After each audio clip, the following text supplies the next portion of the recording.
ఆయా కంపెనీల్లో ఉద్యోగుల కోసం సంస్థలు అవసరమైన వస్తువులు అందిస్తుంటాయి. వాటిని వాడిన తర్వాత ఉద్యోగులు అక్కడే వదిలేసి వెళ్లాలి. ముఖ్యంగా పెద్ద పెద్ద కంపెనీల్లో క్యాంటీన్లు, కెఫేలు ఉంటాయి. ఇక్కడ కావాల్సిన ఆహారాలు, పానీయాలను అందిస్తూ ఉంటారు. అయితే పని ఒత్తిడి రిలీఫ్ కోసం ఉద్యోగులు టీ, కాఫీలు తాగుతారు. ఓ కంపెనీలో స్టాఫ్ కాఫీ తాగిన తర్వాత కప్పులను మాయం చేస్తున్నారట. ఈ విషయాన్ని స్వయంగా సదరు కంపెనీకి చెందిన మేనేజర్ వెల్లడించాడు. ఉద్యోగులు తమ సొంత కంపెనీ నుంచి చీప్ గా కప్పులు ఎత్తుకెళ్లడం ఏంటో అని సోషల్ మీడియా యూజర్లు కామెంట్ చేస్తున్నారు. ప్రముఖ బిలియనర్ ఎలన్ మస్క్ గురించి ప్రతి ఒక్కరికి తెలుసు. ఈయనకు చెందిన ప్రముఖ ఎలక్ట్రిక్ కార్ల సంస్థే టెస్లా. ప్రపంచ వ్యాప్తంగా ఉన్న టెస్లా ఫ్యాక్టరీలో వేల మంది ఉద్యోగులు పనిచేస్తున్నారు.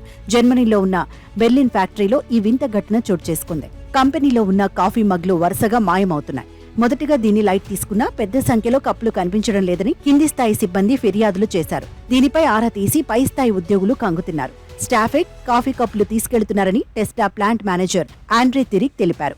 స్టాఫ్ మీటింగ్లో ఈ విషయం చెప్పారని జర్మనీకి చెందిన ఓ వార్తాపత్రిక నివేదికలో వెల్లడించింది. జర్మనీలోని బెర్లిన్ టెస్లా ప్లాంట్లో 12,000 మంది ఉద్యోగులు పనిచేస్తున్నారని మేనేజర్ ఆండ్రే తిరిక్ చెప్పారు. ఉత్పత్తులు ప్రారంభించినప్పటి నుంచి 65,000 కాఫీ మగ్లను కొనుగోలు చేశామని చెప్పారు. మరిన్ని కాఫీ కప్ కొనుగోలు కోసం ఆర్డర్ను ఆమోదించడానికి విసిగెత్తిపోయానని అన్నారు. దొంగతనాలు ఆపకపోతే బ్రేక్ రూమ్లలో పాత్రలేవీ మిగలవు అంటూ ఆండ్రే తిరిక్ సరదాగా కామెంట్ చేశారు. అంటే ఉద్యోగులే కాఫీ కప్లు తీసుకెళ్తున్నారని చెప్పారు. ఇటీవలి సీఈఓ ఎలన్ మస్క్ ఆదేశాలతో వరల్డ్ వైడ్ గా ఉన్న టెస్లా ఫ్యాక్టరీలో 10% ఉద్యోగులను తొలగించారు. దాంతో చాలా మంది ఉద్యోగులు జాబ్స్ కోల్పోయి ఇబ్బందులు పడుతున్నారు.